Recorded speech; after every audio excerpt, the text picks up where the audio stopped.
So this notion of a circular economy has been swirling around for a long time, and I'm joined with Kara Hurst from Amazon, Hi. Del Hudson from the Ellen MacArthur Foundation, and Cyrus Wadia from Nike. You can see their titles and everything about them that you need to know for now up there. But we've been talking about this for a long time. We've been hearing about it. It's this great aspiration that's been sort of a vision of things that keep moving in cycles and things that never go to waste. Del, where are we? What is this moment right now in circularity? Well, thanks, Joel. I think it's probably fair to say we're at a moment where this has moved beyond aspiration and a concept and a discussion about what a better economic model could look like. And I think just to step back for those for a moment that are less familiar with what's been a conversation over the last couple of years, it's been quickly building momentum and action. Really what we're talking about is addressing the fact that today's linear extractive economic model that's ultimately about take, make, waste is no longer fit for purpose in the 21st century, and looking at the systemic change that's essential to really looking at three dimensions of a new economic model that's ultimately about eliminating the waste and pollution from our economic models, that's about keeping the products and materials and nutrients at their highest possible value for the longest possible time in our economy, and thirdly, really investing to regenerate the natural resources and natural capital that all of our growth and continued consumption and social mobility is really dependent on. So we're really excited to be able to be here with you today and see some examples from some of the leading businesses in the US about how they are building circular economy principles into their strategic models of business. So just in the last day and a half, you've had your Circular Economy 100 US. You've got a global CE 100 as well. Absolutely. So you had your meeting up in Oakland Hills at the Chabot Observatory. What's the sense that you sort of step back from that day and a half and sort of look at where this thing, this framework, it's not a movement, I don't even know what to call it, but it's certainly a framework for doing business. Where is this now that it wasn't a year or two ago? Yeah, ultimately, I guess we call it a transition, and it's happening right now. And so I think the thing that is, you mentioned, we brought together a number of businesses that engage, really those that are dedicating resource to problem solving and relooking at their own business models, from business, large corporations, entrepreneurs, governments, academics. And what is really, really fascinating to see is even in the 6 months since we last convened this group of leaders here in the US, is just how practical and tangible the solutions are that people are working on, right from metrics, from product design, business model innovation, and actually, quite frankly, the stories I'm hearing of growth, particularly in the emerging innovator space, rapid growth into, over the last couple of years, up to billion-dollar organizations that are really embedding circular economy at the heart of their principles, right through to cities looking at how to use the circular economy as a framework to deliver climate goals, economic development goals, social inclusion goals. So a ton of practical examples, and I think that's the big shift, and less about how do I apply this to my organization, more about who wants to collaborate with me as I try to address these systemic issues. Let's talk to two iconic American companies. Carol, what does circular economy mean at Amazon? We don't see a lot that's yet about anything circular, but where is it for you? What does it mean? Yeah, well, thanks for having us on this panel. It's an incredibly important topic to us, and for many of the reasons I think Del has already articulated. One is that it's important for us as we talk to our customers and we hear from them and think about what we can do on behalf of our customers to provide them with access to the circular economy, ways to engage with the circular economy, and that can be in a number of things we have in trade-in, in Amazon Warehouse, where you can buy refurbished products, or ways that we can help them have access to recycling. So today. We were super happy to announce we were part of the Closed Loop Fund in partnership with Closed Loop Partners and thinking about making that $10 million investment with Closed Loop so that we can continue to drive accessibility to recycling and promote some of the innovative technologies that will support municipalities as we think about driving the circular economy. But we're also very much about our own operations and thinking about how do we provide people internally at Amazon with those very practical and tangible tools, and how all of our colleagues within the company want to be also thinking about the resources. When we procure something or we pay to dispose it, that's a cost that we can really help to eliminate for Amazon, again, which drives our flywheel. But we think about what are those solutions we can provide to the GMs that run our fulfillment centers. How can we get them thinking about waste minimization and diversion, product recycling and donation, and food recycling. So we think about all of that internally as well and drive a lot of very practical toolkits, as well as externally those solutions. So Amazon is at its heart this incredible logistics company, and as well as an amazing marketing company in terms of reaching all of our pockets, basically, and desktops, and more. And so it seems like that would be a really powerful place to start looking at how do you bring stuff back, how do you get into reuse and refill and upgrade and repair and all kinds of other things beyond simply the materials closing the loop. Is that part of what you're thinking? Absolutely. We hear from our customers. They want to be part of the circular economy. They want solutions. So again, it's about increasing what can we do to provide ways to engage in the circular economy, but also that education. I think that's incredibly important. One thing that we're doing in November, there's an America Recycles Day on November 15th, and we're actually going to partner with our treasure truck, which is a fun truck that goes around and has special of the day, and we're going to do an e-waste take back in some cities across the United States to make it accessible and fun. And in that process, in addition to taking back electronic product, and providing opportunities for people to understand and engage, hopefully we'll start that dialogue in different ways with people who may not have had the opportunity to attend Verge and hear a lot about the circular economy. You should also consider doing that on December 26th. It seems like there'd be a decent take-back day then. I don't know. Just thinking. So Cyrus, if Amazon is essentially a logistics and marketing company, you're both an incredible marketing company, but also materials company. So it seems like you're in this great place to start, and you have been for quite a number of years through your former head of sustainability and innovation, Hannah Jones, and through your leadership, bringing new materials that close the loop. Is that a strategy, or is it just something on the margins? Where is that in the company? Well, thanks for having me, and let me pick up on that by first saying, our job, number one, is to deliver performance to the athlete. And so we always look through that optic. And I will say that sustainability broadly and this idea of circularity is core to our business strategy. So for example, 75% of our footwear and apparel product has some amount of recycled content. Last year, we used enough recycled polyester in our product to the equivalent to the tune of 1 billion plastic bottles. So that's a important point, because at Nike, as we're considering the needs of our consumer, we also firmly believe that sustainability has to happen at scale. To me, that's the entry point for any type of new materials innovation. So that billion plastic bottles, just to put it in perspective, what percentage of the PET that you use is recycled PET?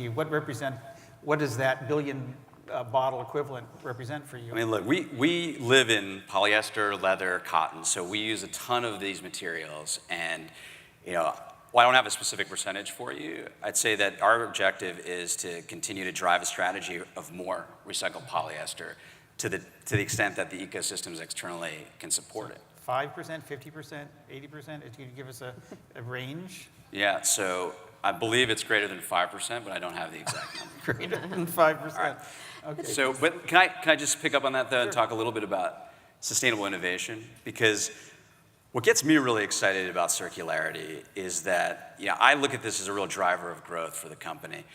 And we have a real emphasis and desire to innovate through this lens of sustainability and, in some cases, circularity.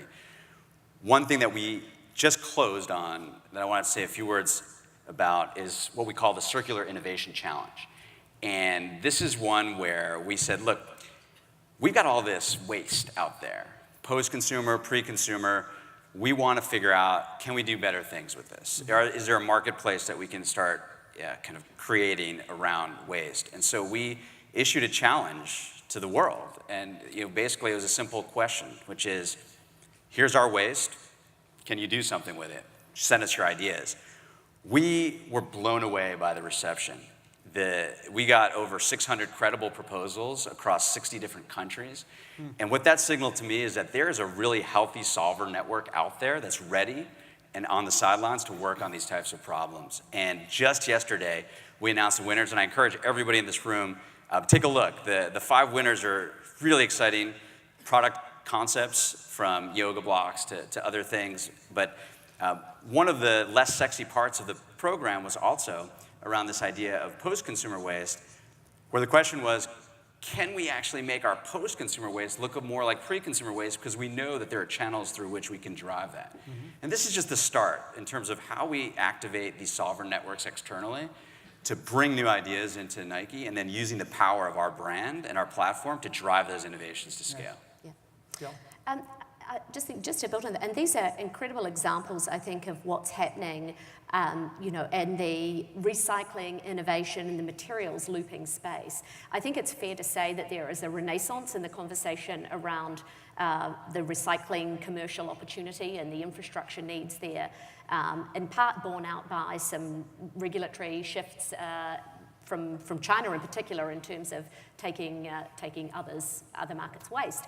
But I just want to pull our conversation upstream a minute, because ultimately, if we think about the size of the economic opportunity and really the imperative to deal with what's coming out, of our current business models, the opportunity is exponentially larger when we look at the business model potential at the front end. So when we're actually thinking about delivering solutions, products, services within a system, what are those design opportunities that we really need to be thinking about to stimulate both new business or business model transformation within existing industries, but are also the sorts of considerations that new organizations around the reuse opportunity, the refurbishment opportunity, can be looking at. And that idea that eliminating what we don't want in today's systems or today's products or today's services is really quite critical.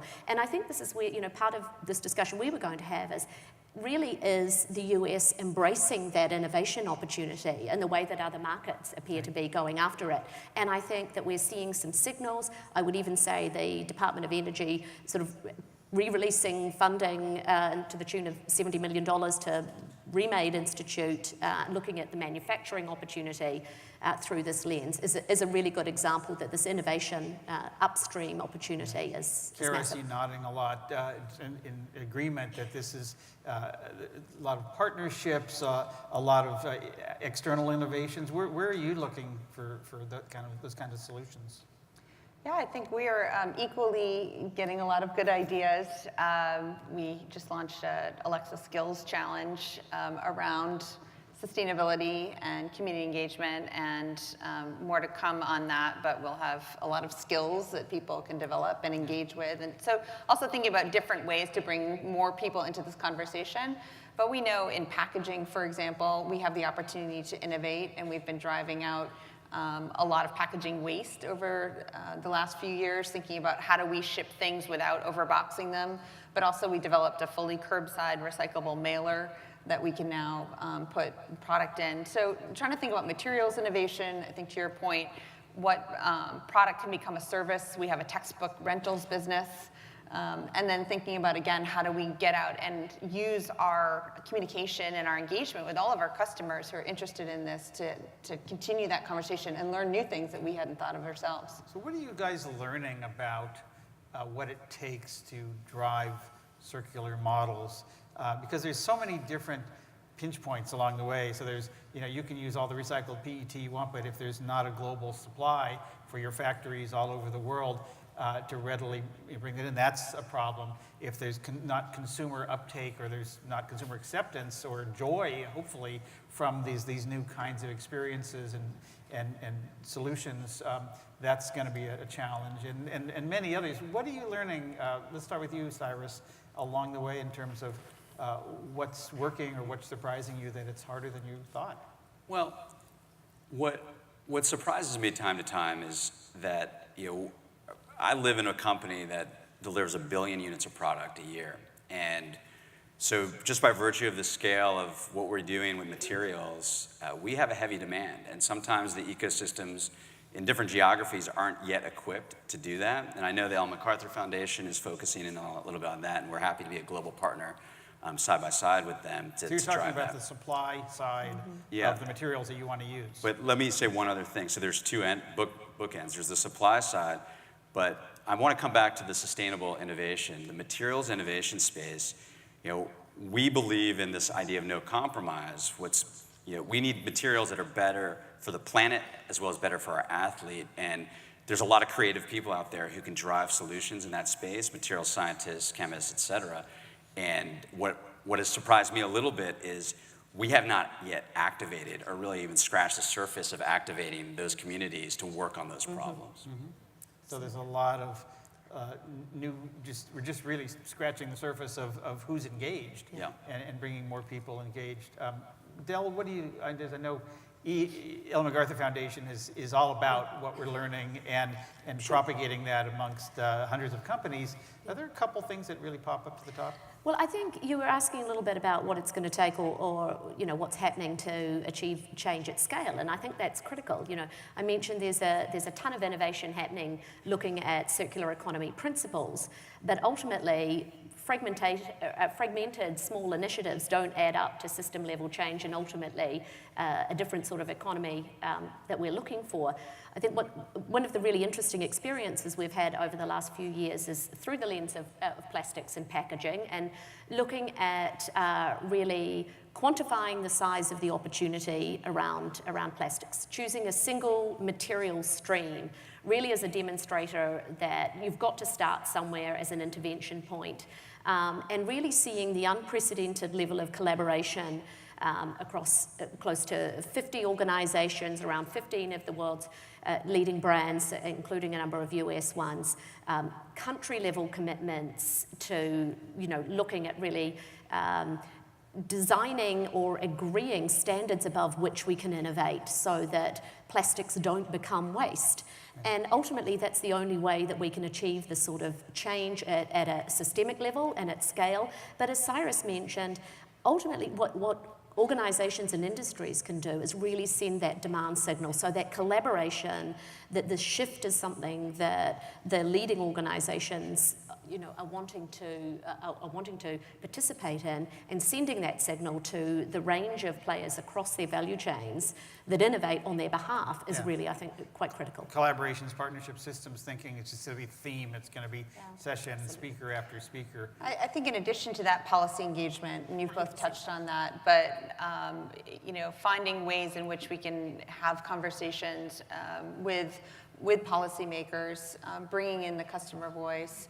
I think the durability of product is becoming a really live conversation. So thinking about the different avenues, certainly Ellen MacArthur Foundation, their Cycling Partnership, Closed Loop Fund, there's a lot of really great opportunities to engage in a multi-sector conversation around that. But I think we also need action, and we need to have longer-term vision to ride out some of the policy changes that we're seeing. So we've only got a minute or so left, but I'm really curious from each of you, what's the killer app for the circular economy? What's the thing that's going to just capture people's imagination and they say, oh, I get it, why can't we do everything like this?